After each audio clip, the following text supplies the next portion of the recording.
the field in general would understand about what you're doing in corporate?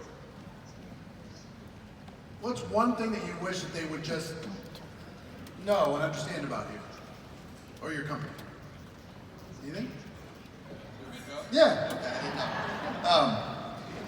Well, yeah, I think that we're very cognizant of that, and one of the things that I loved your analogy in the beginning. I come from a sports background, so I think that it's super important. If I have a basketball coach, I find that the best coaches are the ones that know what it took to compete and to sacrifice. And we have one of our leaders that one of the first questions he asked me 4 years ago was, what is your goal or what is your intention or outcome with the culture and the community? And I said, this is a tall order, and some people might not agree with it, but I said, the one thing that I really wish and hope we can be great stewards of, and if we can keep this as the intention, is that there is no divide between corporate and the field, because by nature, that's a conflict. You're conflicting with your team. I said, we all just play different roles.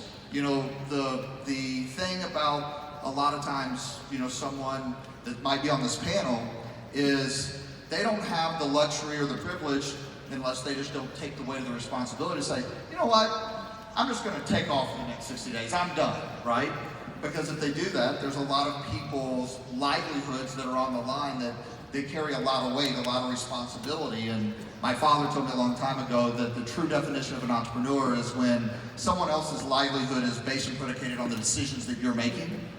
And so I think that the one thing that we really want to foster within our culture is that, listen, we're not going to be perfect as a company. I can promise you that.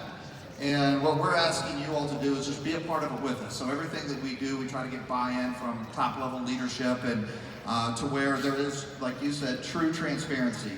And our goal is we're going to make mistakes. And our goal is to make mistakes because we don't want to be afraid to make mistakes.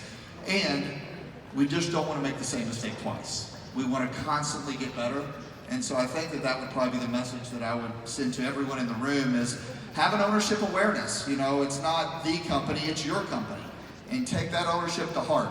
And because everyone here carries a lot of weight, a lot of responsibility, and I can tell you that they genuinely care about you. And so I think that you're very fortunate, with a lot of companies that have people that truly care like that. Yeah, that's great.